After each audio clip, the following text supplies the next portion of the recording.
Good afternoon, everyone. Thank you for joining us today for the Johns Hopkins School of Education Special Education Virtual Information Session. My name is Sion John. I'm the Assistant Director of Admissions here at Johns Hopkins School of Education. We also have a faculty member of the Special Education Program, Dr. Rebecca Cruz, joining us today.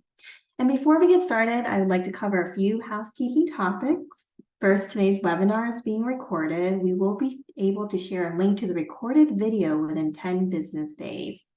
There will be a Q&A session at the end of the presentation. Please type your questions in the Q&A box and we will read and answer your questions. I'd like to share the agenda for today's virtual information session. We'll start the presentation sharing an overview of the Johns Hopkins School of Education. Then Dr. Cruz will go over the details of the special education programs at SOE.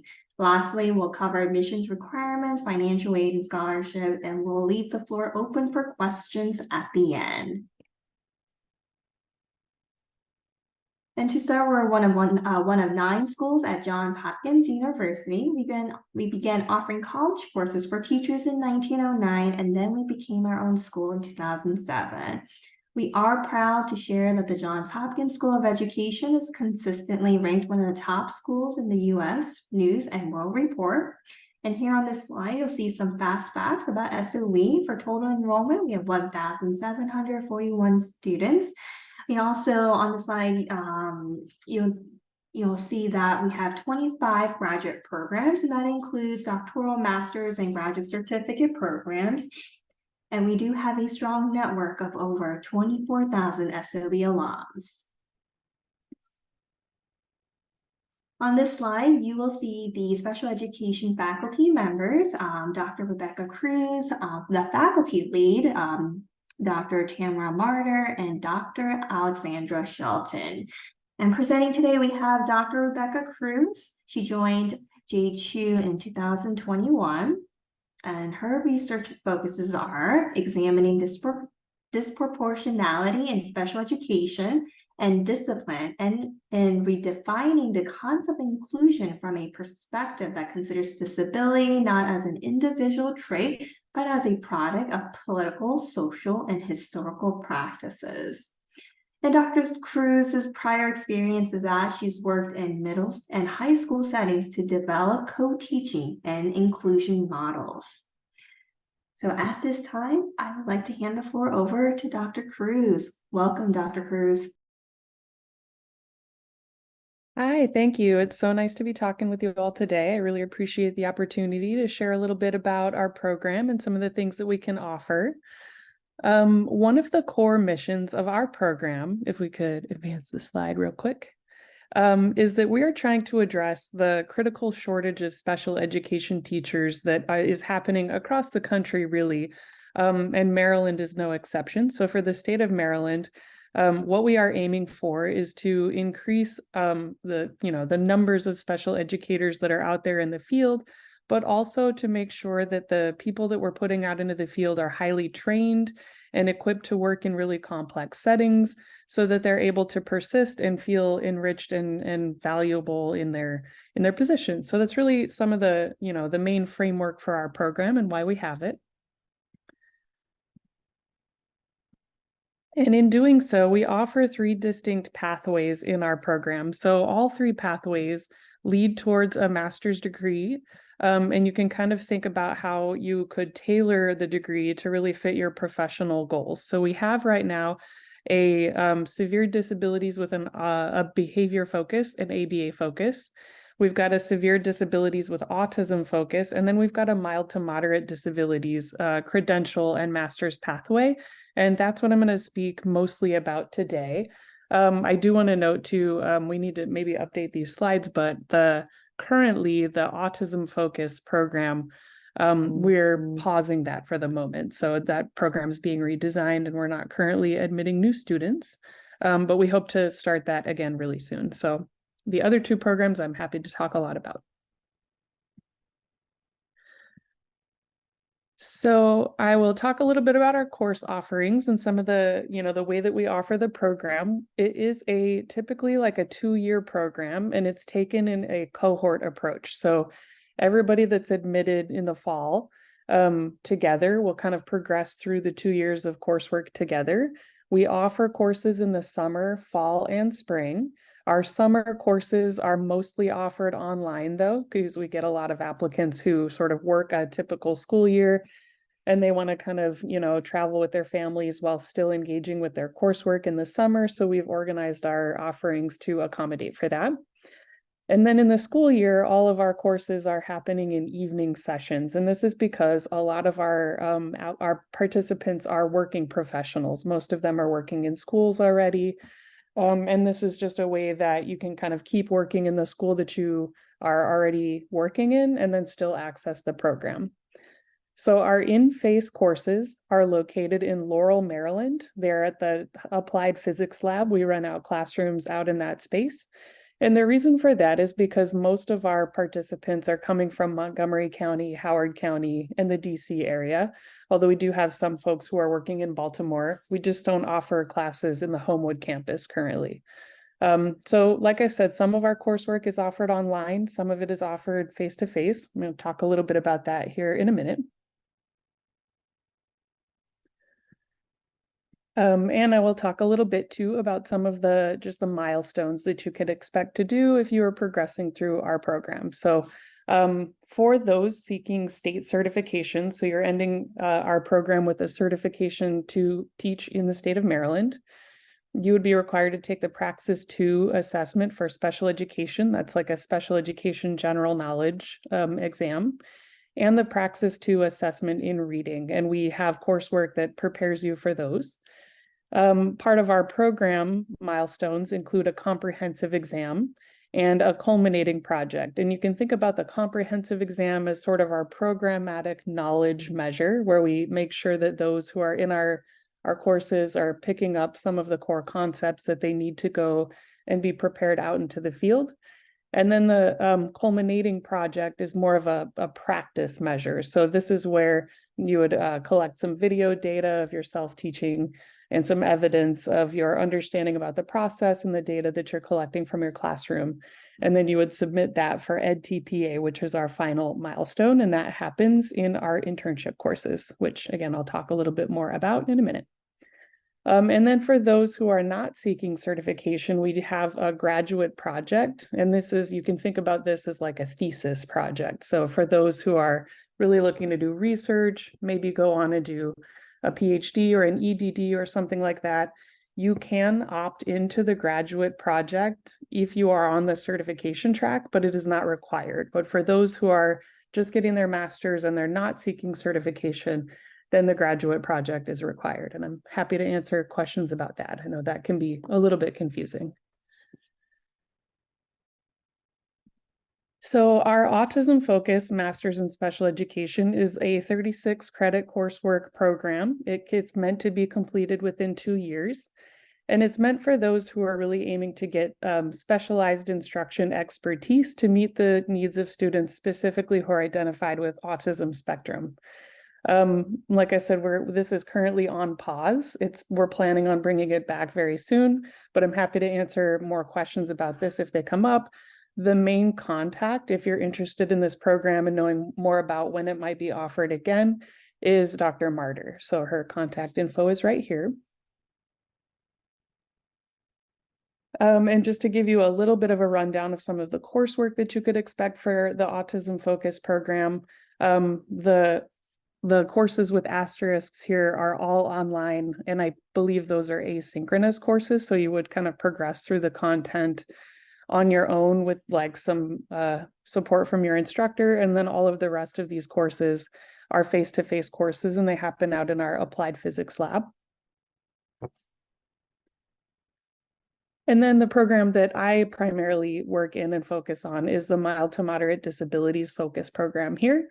And it's really meant for those who would like to teach in the state of Maryland. So folks who want to gain expertise in specialized instruction, we go through concepts like universal design for learning. And then we have some specific math content areas, spoken and written language content, and that kind of stuff, that all of the content that you would need to sort of support students in a wide range of settings. you can select an age focus. So we offer grades 1 through 8 or grades 6 through 12. It is important to note that if you are already working in a school and the grade level that you are working with doesn't align with your selected certification grade level. So like, for example, if you are working in an elementary setting, but you're getting a secondary credential, then the internship that you do would have to be, we would have to place you in an internship so that it matches your credential. So I just wanted to make a note of that. And again, it's meant to be completed in 2 years.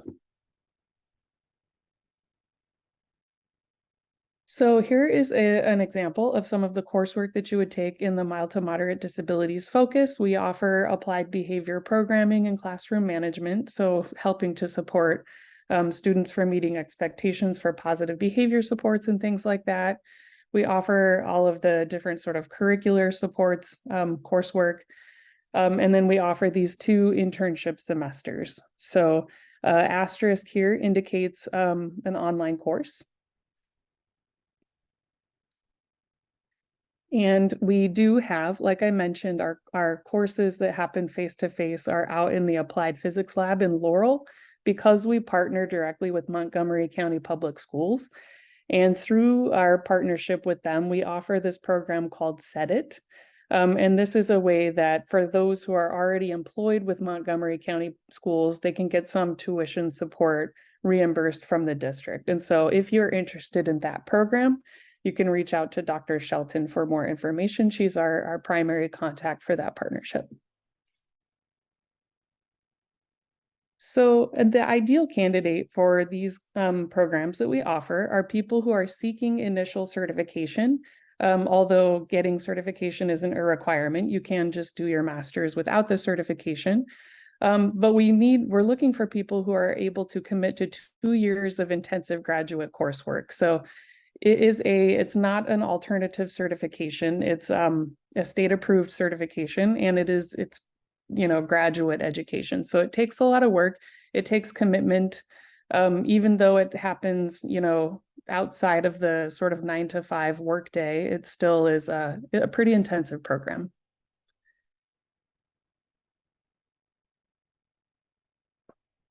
I also wanted to point out, this is a sort of one of the newer features of our program that we offer. We have a program called the RISE Teacher Collaborative, it is a state-funded grant that we got from Maryland State Department of Education. And this is meant to help fund folks who want to get their master's in special education and earn their certification. This is a cohort approach. So everybody that is admitted into the RISE TC program would take a series of prescribed coursework together. So the scope and sequence is pretty set. You would do your internship in Montgomery County Public Schools, since that's our main partnership. But the nice thing about this program is that it comes with stipend support. So it covers a lot of the tuition for those who are interested in this program. And we're going to start recruiting for that very, very shortly. So excited to share that with you all. And similar to our regular master's program, the ideal people that we're looking for this RISE Teacher Collaborative program are those who have a bachelor's degree already, are seeking a master's degree and their initial certification. They're planning to serve students with disabilities, and that they're able to commit to the program and understand that it's an intensive graduate program. So in addition to meeting all of our admissions requirements, this is sort of just a specialized program for folks who want to do their internship in Montgomery County. You don't necessarily have to already be an employee of Montgomery County, as in with the Set It program. So happy to take more questions on that program if that is of interest. Thank you, Dr. Cruz. So we're going to move on to the admissions requirements. First, applicants will need a 3.0 or better cumulative undergraduate grade point average. Applicants must submit a completed application, and that can be found on the school's website. Keep in mind the application fee is $80. You'll need official transcripts from all post-secondary institutions that you've attended. Again, we'll need all official transcripts, including institutions you may have taken courses but did not receive a degree. We'll need an essay, a resume, 2 letters of recommendation from individuals who can speak to your work in the field of special education. And please note, for the mild to moderate program, testing scores are required if your GPA is less than a 3.0. And please visit the Maryland Department of Education website for a listing of specific tests that are accepted.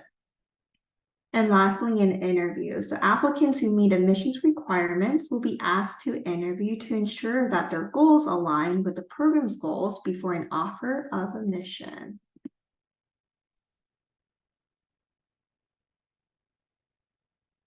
There are additional steps you need to take if you're an international student. You must submit a passing IELTS score or the TOEFL waiver request form. And if your degree was completed outside of the US, please keep in mind that you will need to complete a course-by-course evaluation, and additional information can be found on the school's website. And the tuition for the 2023-2024 academic school year is $1,025 per credit for face-to-face courses. So for one course, it is $3,775. And for online courses, it's $1,025 plus a $20 per credit technology fee. So a total of $3,135 for online courses. The registration fee is $175. The application fee is $80. And for additional information on tuition and fees, please visit the SOE's website. And if you're interested in applying for financial aid, we strongly encourage you to apply for financial aid when you start your application. We do offer a limited number of partial need-based institutional scholarships each year, and these awards range on average from $500 to $1,500 per semester, and they're applying to tuition expenses beginning in the fall semester. And keep in mind, in order to apply for the SOE endowed scholarship, students must complete the FAFSA form. And to learn if you qualify for the endowed scholarship or have any questions regarding financial aid, please visit the school's website. And at this time, we would like to open up the floor for questions. And it looks like Dr. Cruz, we have some couple questions for you. Please feel free to read and answer the questions.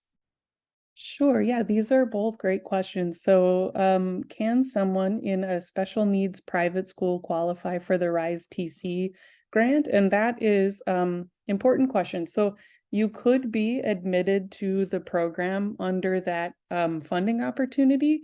However, because it is in partnership with Montgomery County, the internships would have to be in Montgomery County. So if you were working at the place that you were working, you could do that all the way up to the internship experience, and then you would have to sort of transition over to Montgomery County. And then the other question, would any of these programs work towards BCBA certification? I think that what you're asking there, and correct me if I'm wrong, are the grant opportunities, so the RISE Teacher Collaborative or the SETIT program. And the answer is no. We do have that applied behavior analysis master's program. I believe Dr. Martyr does have some funding opportunities related to that program, so I would recommend reaching out to her. But currently, SETIT and RISE TC are for the mild to moderate disabilities. And then happy for the clarification. So if the private school is in Montgomery County, but not an MCPS school, right? So the partnership is indirect. It's indirect partnership with Montgomery County Public Schools. And so the internship experience has to be in one of their schools. Yeah.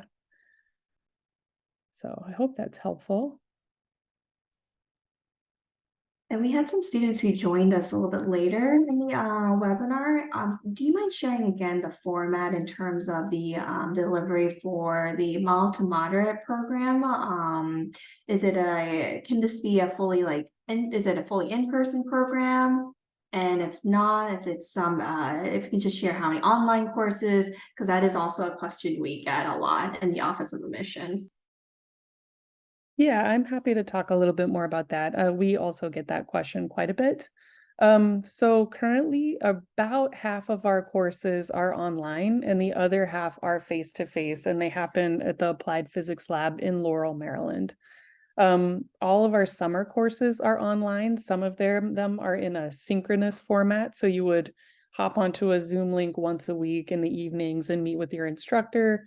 And then there are a handful that are in an asynchronous format. So you would kind of progress through the coursework on our instructional site, which is called Canvas, with your instructor sort of providing offline feedback and things like that. So right now it's about 50-50, I think, online and in person. Yeah, and I'm happy to answer this question too. So besides classroom teaching, what other career pathways could be achieved with this degree? And that's a great question. I think that it is, so the credential part of the program is really designed for folks who want to go and teach in a classroom. They want to be classroom teachers, and so they're seeking certification. However, the certification part of the program isn't a requirement. You could just earn your master's degree. And you can, when that's the case, you can kind of think about tailoring it to fit your needs. And so a lot of folks who choose that option are aiming to do research. They're aiming to go on and do a PhD or an EDD or something like that. Maybe we've had some folks who've wanted to go on and do special education public policy work. We're conveniently located right next to DC, so there's a lot of opportunities for policy and advocacy and things like that. So in terms of the mild to moderate master's program, those are kind of some of the things that folks do. A lot of times, though, most of our folks do the credential and they want to teach for a couple of years and then maybe circle back to some of those things. And for opportunities with our ABA program, that is a lot of folks that do that program want to do like applied behavior analysis. They want to go on and get their board certification, and work as a behavior analyst and that kind of thing. So I hope that answers that question. And if not, I'm happy to talk a little bit more about it. I think this next question might be for Sion, though. So the question is, what are the tests we need to take if we don't have a 3.0 GPA or higher? So Rose, the test, I believe it is the Praxis 1. If your undergraduate GPA is lower than a 3.0. So I think, Sion, maybe you I can answer this one too. So if you already have a master's in education, can you use some of those credits toward a second master's? So our transfer policy, our policy for transferring credits from other institution is up to 6 credits, and those 6 credits would need to be approved by the faculty lead of the special education department. Just to build on that point too, though, and correct me if I'm wrong, Sion, but we also in our mild to moderate program have a few sort of prerequisite / co-requisite courses that people take that are required. They're not technically part of our scope and sequence, but so folks maybe take them at like Montgomery County Community College and that sort of thing. So those you can use your other masters to cover if the transcript sort of fits that course. And that's independent of the 6 credits that Sion's talking about. Thank you, Dr. Cruz. So this is another great question. So can students from any discipline apply for the mild to moderate disabilities degree? And the answer is yes. We have folks who don't necessarily have an education background who apply for our programs, and all you need is a bachelor's degree. And then you can kind of think about our program as providing you all of the teaching context that will support your work. So yes, there's no requirement that you have any sort of social science or education bachelor's. It's any bachelor's will be fine. Any other questions? We had some really good questions today. We have a question for Dr. Cruz. Yeah, I can definitely talk about the first part of this question. I don't know about the percentage of acceptance. That might be a Sion question. But the format and how the classes are structured, so it's definitely different depending on the class. I know, so I, for example, teach a class called Diversifying the General Ed Curriculum, and that is a really hands-on experiential course. So each week we go through a different sort of pedagogical strategy that you can use to work with your students to get them access to general education settings. So we may be doing like, an inquiry-based project in the class, and I'll kind of walk you through the pedagogical aspects of that strategy. And then each week is different. And then there are courses that they happen online and asynchronous. And so you might, spend 20 or 30 minutes watching a lecture that's been recorded, and then you'll have some activities kind of embedded within that lecture. And then a discussion that you post later. So it totally depends on the class. Because it is a teacher certification program, a lot of the pedagogy that we use is sort of meant to display the pedagogy that we're hoping you take with you and use with your students. So a lot of it is really hands-on and experiential. But again, it totally just depends on the class. And for the second part, feel free to email. I'll share our email address too. I don't have the actual percentage of the acceptance, but that is something that, we could definitely provide. So again, I'll share our contact information on the next slide.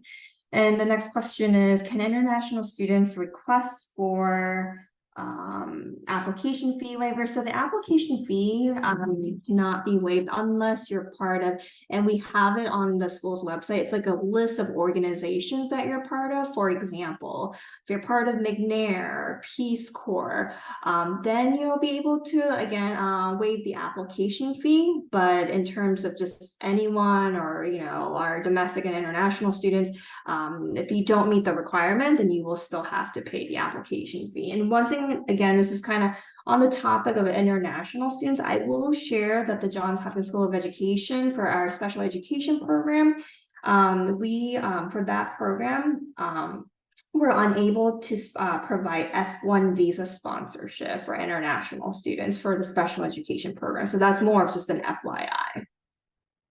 Yeah, and I can talk about too, is the mild to moderate disabilities degree, does it cover working with young children from 0 to 5? Unfortunately, currently, our program is grades 1 through 8 and then grades 6 through 12. So it doesn't cover early childhood at this time.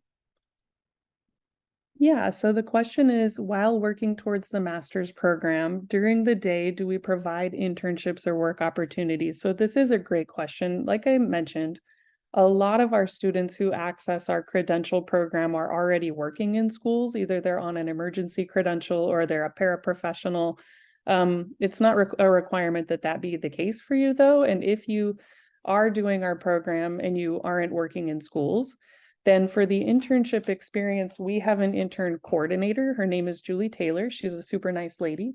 And she helps you to find a placement that works for you and your professional goals. So if you're really interested in working with middle school or something, then she can help find you a placement that fits that criteria. And you would be working with a mentor teacher throughout that internship experience. As far as just sort of like tutoring or other kinds of, opportunities there, we do have a couple of students who either volunteer or they tutor or work part-time at places like Henderson Hopkins, which is a charter that's affiliated with Johns Hopkins School of Education. So there are some opportunities here and there. There's no real structured opportunities to do that I know of, but if you work with your advisor, they're certainly always there and able to help connect you with the kinds of opportunities that will fit your professional goals. Right, so it looks like there are no more questions. Thank you again for your interest in the Johns Hopkins School of Education. On this slide, we have the contact information. Any questions regards to your application, admissions process, please reach out to us. Here's our email and phone number. And any program-related questions, please reach out to Ms. Julianne Taylor. Her email address is on this slide. Thank you to Dr. Cruz for the wonderful presentation. We look forward to hearing from you. Have a wonderful evening, everyone. Thank you.